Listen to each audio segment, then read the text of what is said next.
recording.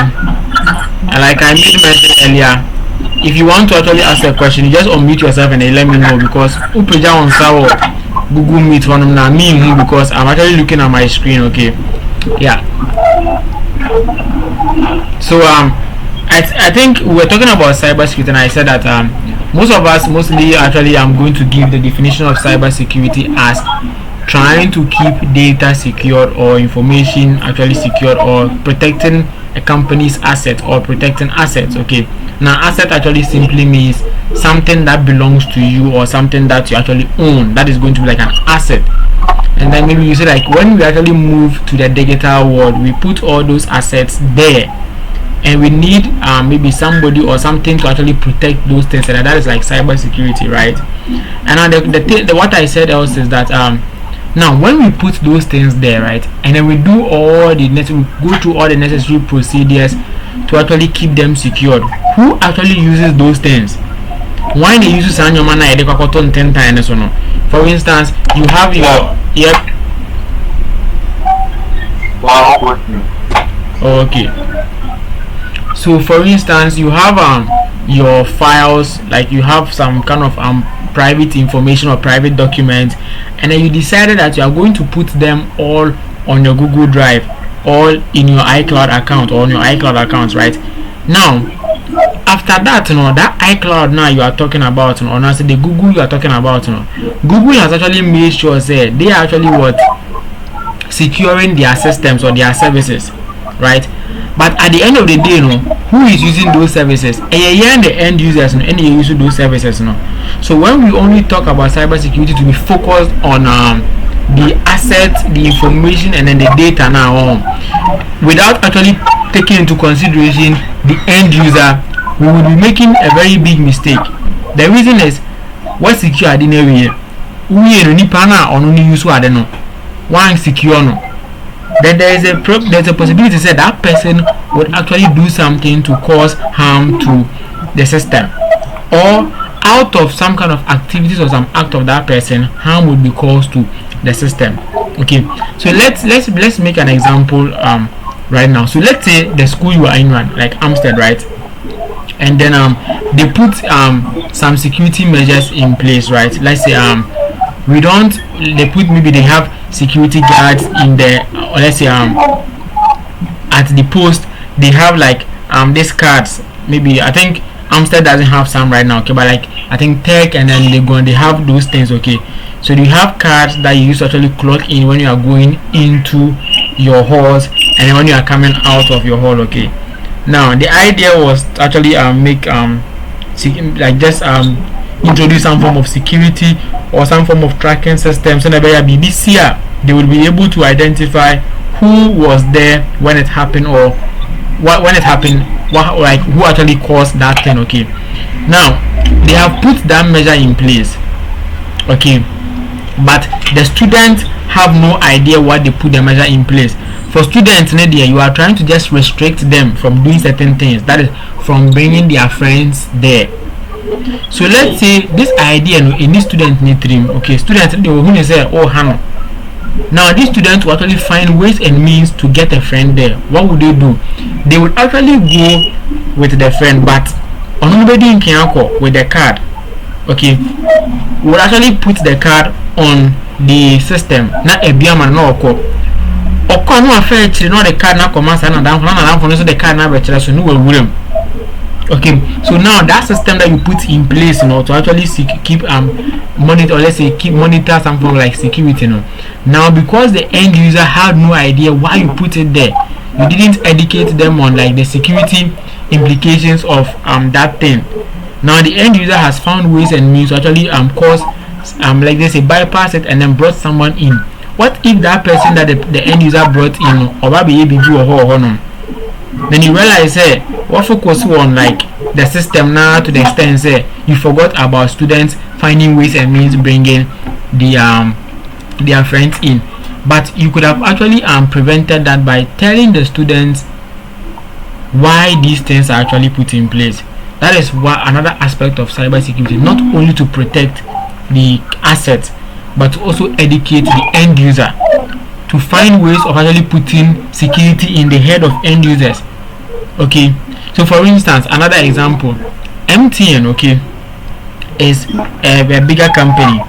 MTN, in its own sense, would put security measures in place to prevent fraudsters, or let's say to prevent your account from being attacked.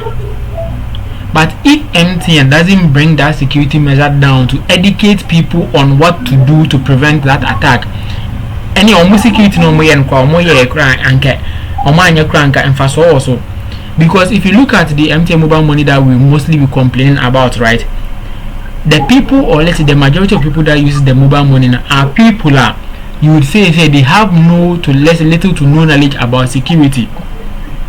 Most of them now they have little to no knowledge about security. So most of the times you'll be hearing say, oh, ebia your hacky way.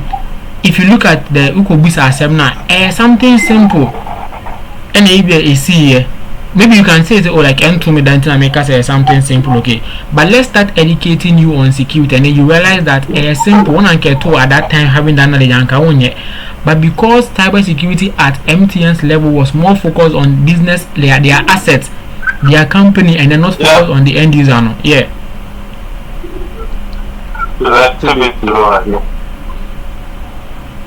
Okay.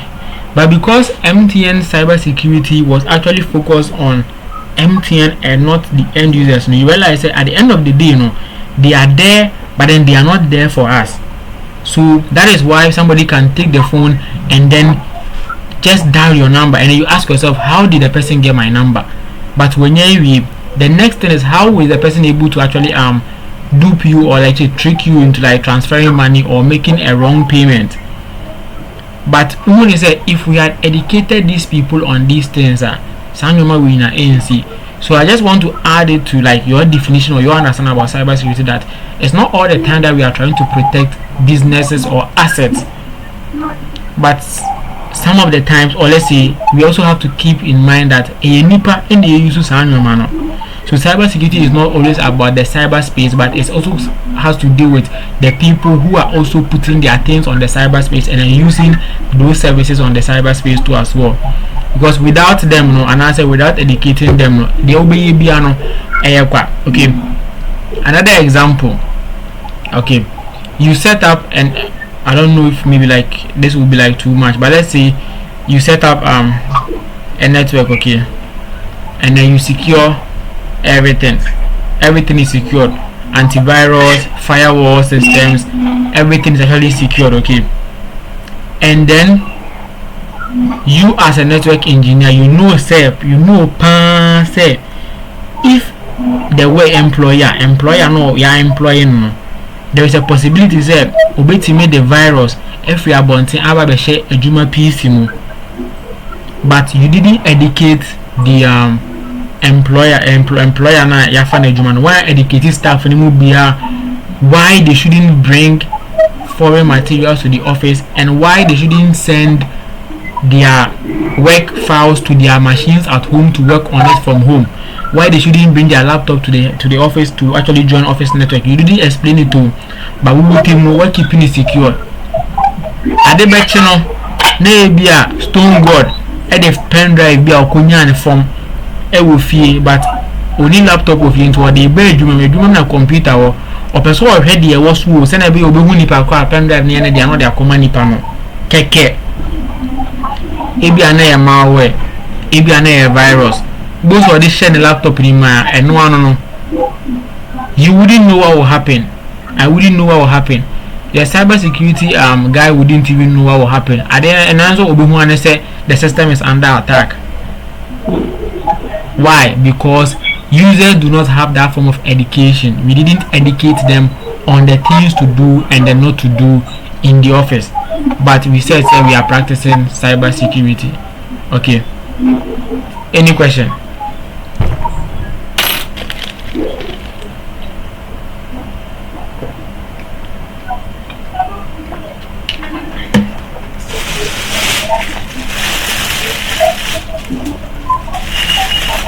Any question?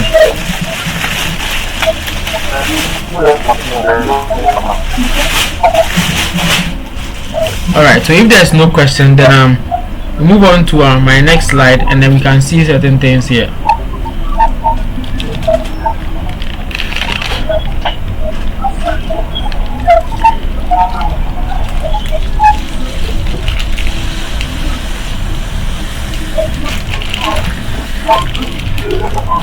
So you realize even with my definition, I don't even have most of the things I spoke about in the definition. Okay, yeah.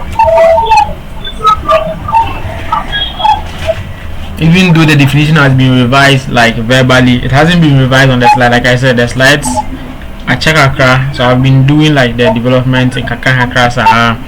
Okay, so the other thing is it's a question to you all. Okay, so now why do you think it's important to either study cybersecurity or have something called cybersecurity?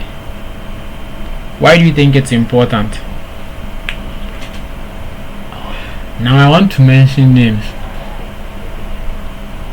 but I only have a few names in mind. So like Georgina, Christiana, Stone God. Shit, something is wrong. Jesus.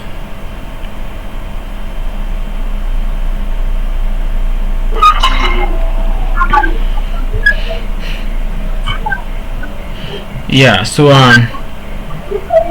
like I said, I think I asked a question about why you think it's good to learn cybersecurity, okay, or why you think we need cybersecurity. That was the question I asked.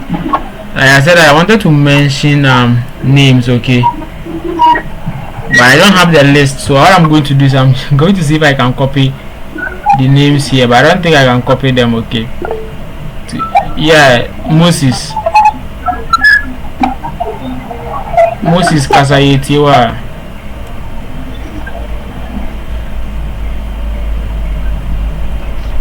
Alright, so probably it was a mistake.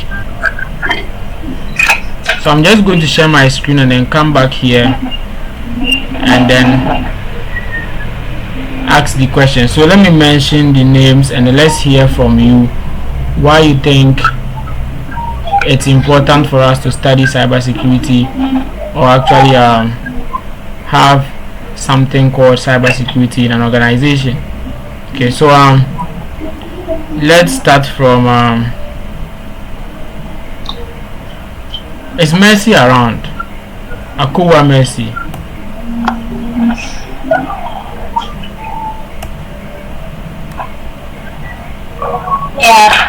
Yeah, Akuwa Mercy. Why do you think it's important to study cybersecurity or have cybersecurity in a company?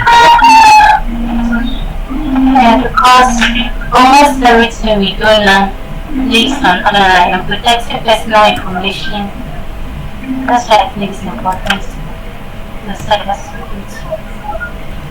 Oh, okay, sure, yeah. So that is basically one of the reasons why it's important for us to study cybersecurity or have something called cybersecurity in an organization. Yep. So let me go back to my slides. So if you look at the purpose, right? Yeah, so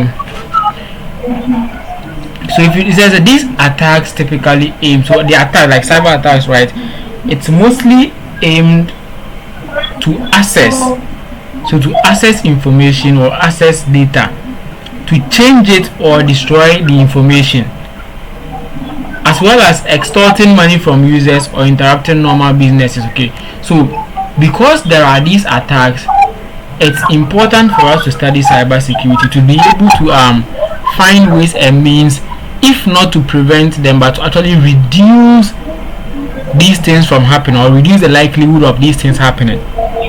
So for instance, access, we can study cybersecurity, and as part of the cybersecurity studies we learn certain things like access control to reduce unauthorized access to certain resources.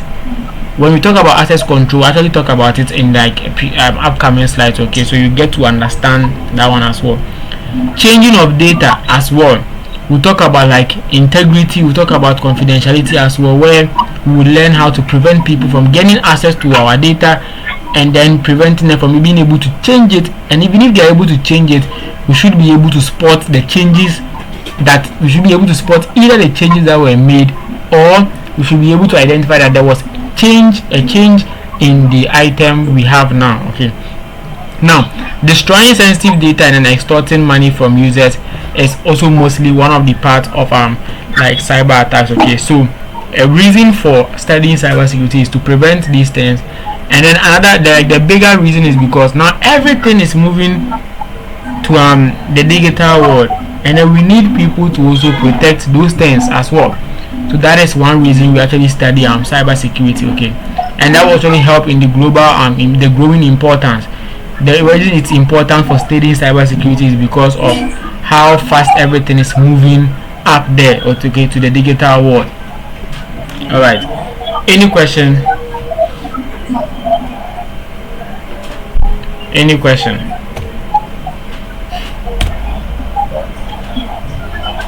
Any question? All right, so if there is no question, then I'll move on to the next slide. But let's move on to the next slide. Now, you can't talk about cybersecurity or preach cybersecurity without talking of certain key concepts. Okay, without discussing certain key concepts like the CIA triad. The CIA triad is one of the most important concepts, or the biggest concept in cybersecurity that everybody will talk about or talks about.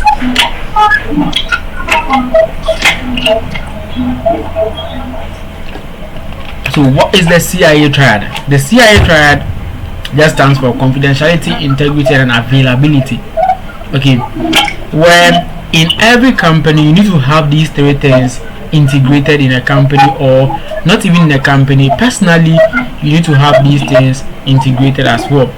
But most of us would actually have a few of them, like confidentiality and availability, and then would leave integrity. Some people will also have like confidentiality, integrity, and availability as well as an individual. Okay, but confidentiality, integrity, and availability is what would actually be looked out for in every company. Okay, so those are just the three most fundamental principles of security. Then we have zero trust. Now, zero trust, if you look at the two words itself, okay, zero and then trust is trust. Okay, so I was just thinking of like how do we like explain like trust to someone. Okay, but then trust is you actually believing or putting your hope in someone or something. Okay, so most of the time, like let's say positive. Okay, you're actually believing someone in a positive way. Now, zero trust means that I trust now when you so that is a zero trust. So you trust someone, okay, but zero trust tells you say like because anybody can do anything can happen at any time. So in zero trust, we try as much as possible to make sure that we actually make sure that like nobody, no device is left out of a particular process, a particular security proceeding, or a particular security process. That is zero trust. So for instance, you see that if you are maybe like in a place where you don't have connection, right, and then you are in a queue, and maybe they are actually going through a particular process. When the people that are actually related to that institution comes, they actually and then sometimes they don't go through the normal process. They just go straight inside. That is because they are trusted, because but zero trust ever culture will say so search nipa no busani and some. For instance, if you are going to military base, okay, military base, now say military people, they have like zero trust. At the entrance, whether you are penimu and say when you penimu, they will stop you and then they will actually ask for the necessary requirements. You meet them, then you go. So it doesn't really matter say when you penimu and say oh yeah lower rank. You're actually going to be stopped and then be searched before you are allowed to actually pass. That is zero trust. It's not a situation where workers we do a penny, we do a boss into the Yaman and that be Now boss now workers or man, what if he's under the influence of somebody or something? Then something will happen. Okay, but with zero trust and security, we're trying to make sure like our devices and then the assets or the things that we have, okay, actually goes through every normal process that is actually required.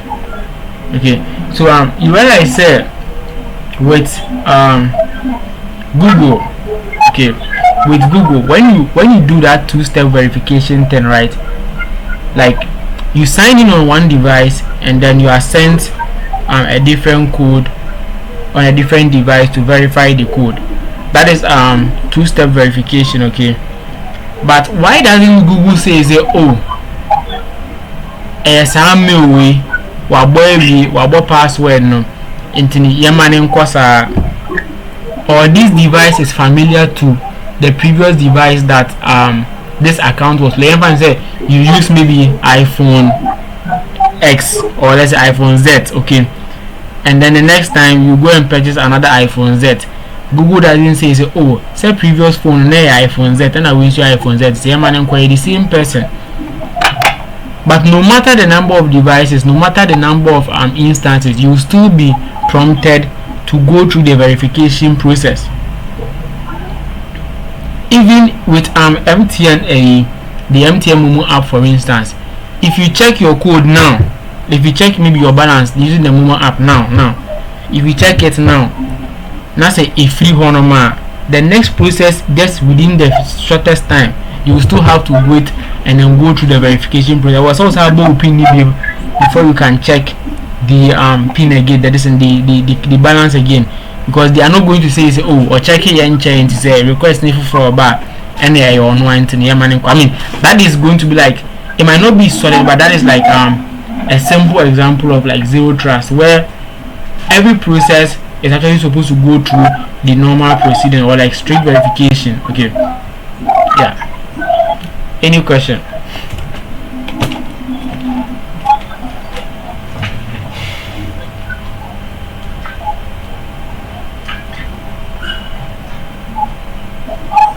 Any question?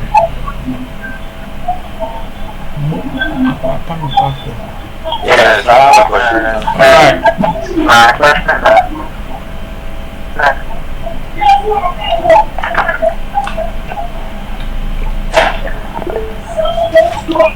wait to let me check the something here.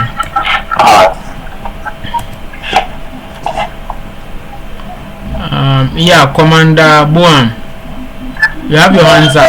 Yes, sir. Yeah, sir, my question goes like this. The company, so in the company they use the same Wi-Fi. Hey, Commander, wait. Ibrahim Fatima, please mute yourself for us if you are not talking.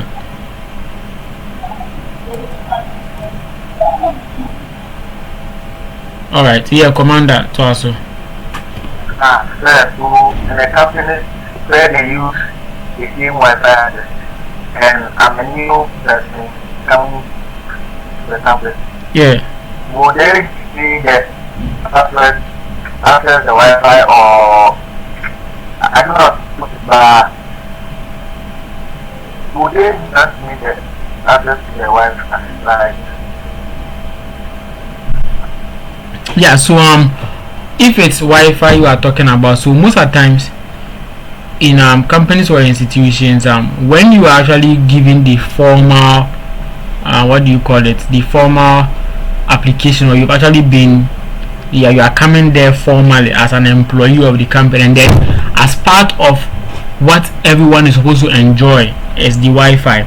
Yes, they are going to make sure they create an account for you, and then they give you your credentials to log into the Wi-Fi network. oh, okay, I see. Yeah. Please, I have a question.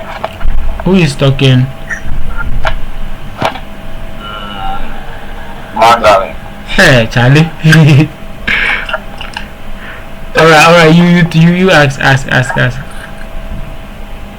Alright, so what is the best process to verify someone who is in the company? So when they are talking about two-step verification, it's in the company, so you know everything about it two-step. But we should have a unique way of verifying who is in the company. Yeah, so when it comes to verifying people in a company, it actually fall under the authentication process of like authentication process under the CIA triad, or let's say in cybersecurity. Okay, so one, if you look at authentication, we have three various forms of authentication, where you would first of all have to authenticate to the system or the company with something you know, that is maybe a password or a passcode. 1.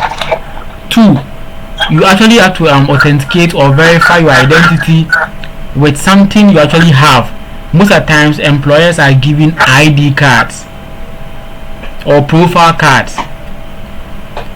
Or the third one, through biometrics, where you actually use your either fingerprint or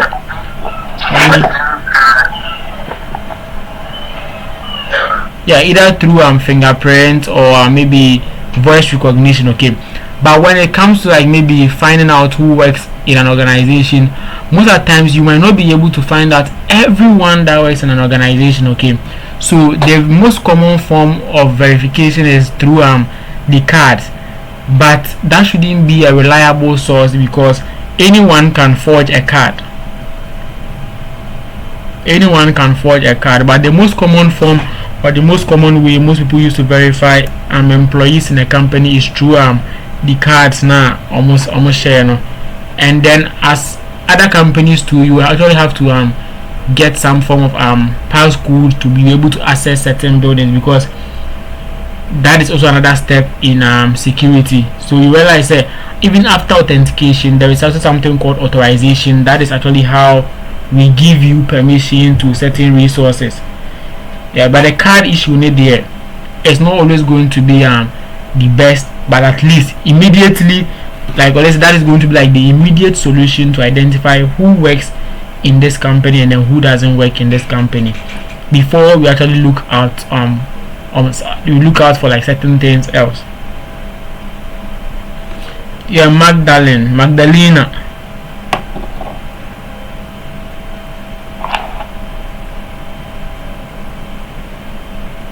I don't know if that answered your question. If it answered, you can let us know, and then if there is a follow-up. Yes, any other question?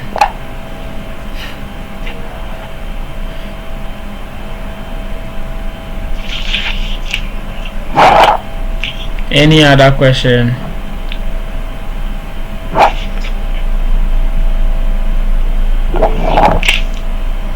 Yeah, Oswald. Okay.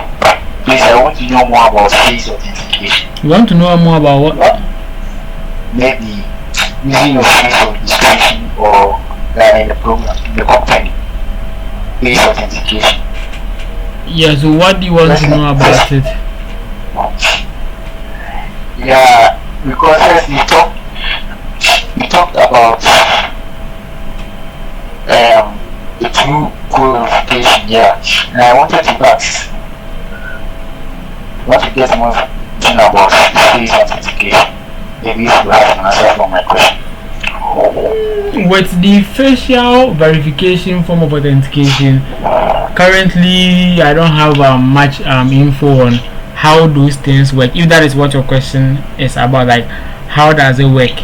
I only know the general way that it just matches some kind of facial patterns, and then if they match, you actually granted access to specific resources or maybe an asset. Okay, but as details, I'm not really sure about those ones.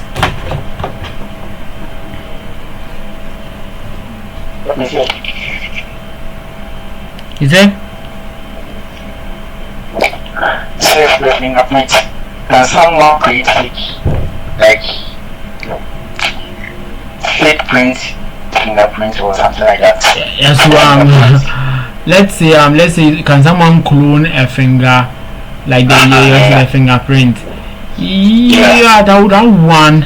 I've heard of like bypasses of fingerprint, but I don't know if it was actually cloned or created fake. But like I said, when it comes to biometric authentications, I don't really have much idea about biometric form of authentications. But I know that I've seen it somewhere that people were able to bypass some biometric systems. I don't really know exactly how whether they cloned the fingerprint, but people are saying that if you look at what they show in the movies, it looks like it's possible and very simple, but you come out here in the real world, it's actually a bit complex than what you see in the movies. Okay, but like I said, fingerprints them who will be a bidder, so that one it's possible. Yeah. Okay. Any other question?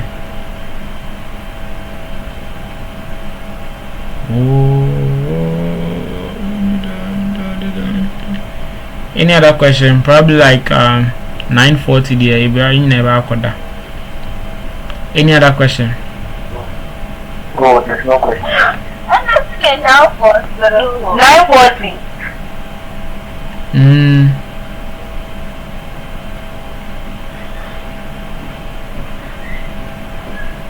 Any question? Alright, so let me give you your first assignment for this week. No, like today, before we end. So your first assignment, I'll already type it in the WhatsApp group to us. So your first assignment is to go and read on the CIA triad on what is confidentiality, how to ensure confidentiality, what is integrity, how to ensure integrity, and what is availability and how to ensure availability. So that one, yeah. And yeah, I think that one, yeah. Also, please, I want to know more about security tokens. Security what?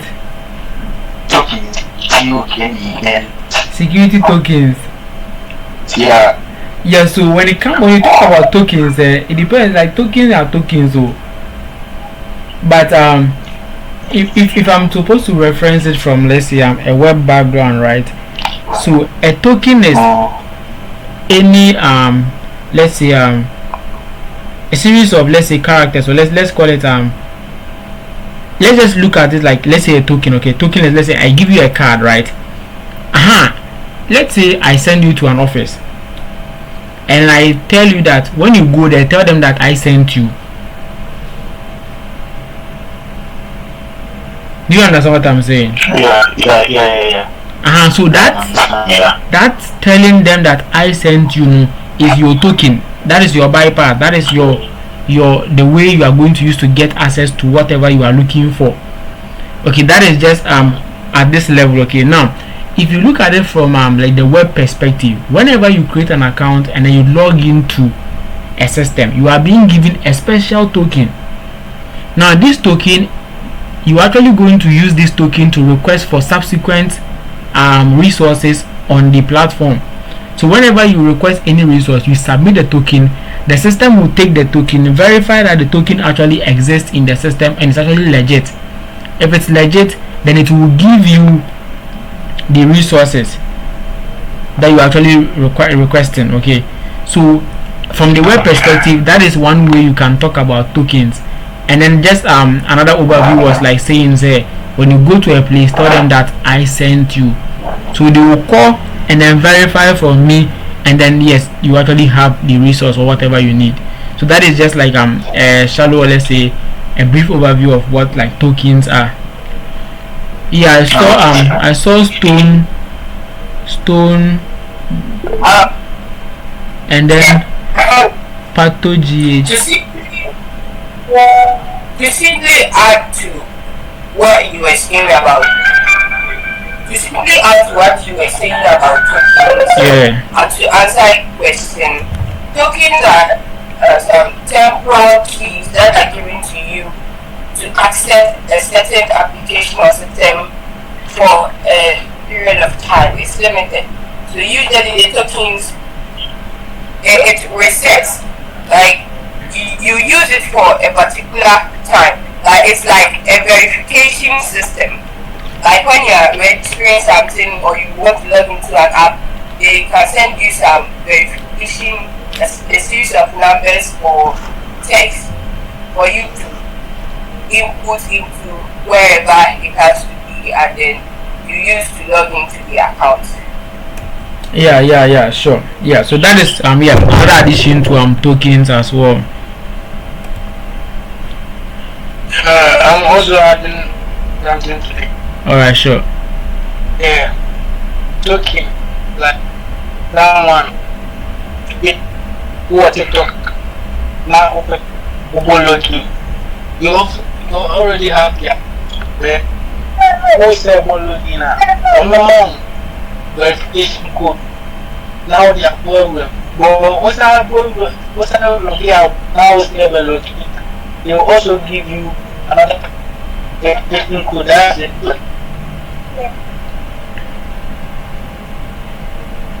Hey, I do feel the email from Crown. Can you hear me?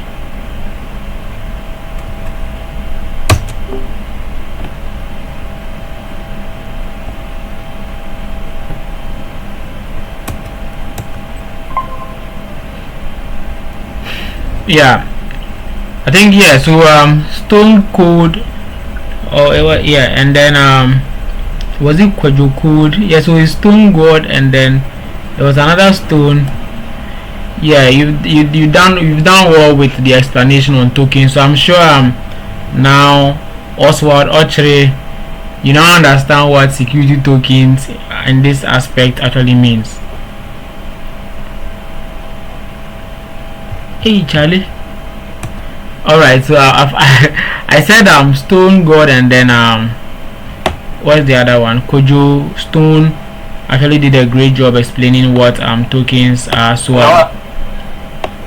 Oswald should now have a better understanding on what these tokens are, right? Yeah, so any other question? What was I saying? Yeah, I want to know if the password verification is effective more than the card. What card? I mean the card they give you really a conflict. So when it comes to authentication, with the out of the three forms of authentication, the one that will actually be more secure is the biometrics. But when it comes to passwords, PIN codes, and then cards, those ones are less secure. But when you're actually ranking them, then we can say maybe the passcode can even be a bit secure as compared to the cards, because people now what do they call it, clone cards. People clone those cards they used to log into buildings, and now cybersecurity and then hacking has become very easy to the extent that anyone can do those things. Anyone that has money can buy tools and then do those things. So when it comes to security with the cards and then like frequency stuffs there, I mean, you can only say it's secure to a particular level, but not that secure, because Obiabi to me are bypassing those kind of systems. Hey, hoa. Okay. Yeah. But I think like the most secure form would be the biometrics as at now. Can you hear me?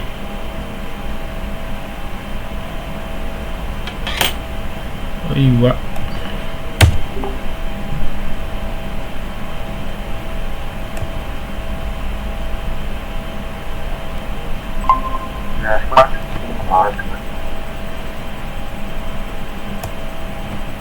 Yeah, any other question? Any other question?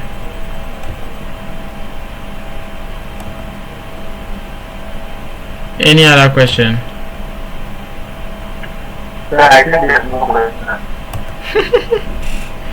Alright, so I'm sure you all heard the assignment too. I'll type it and then post it in the group. So God willing, on Thursday when we meet, are actually expecting everyone to have done the assignment. Let me stop the recording. By this time 10 gig, no.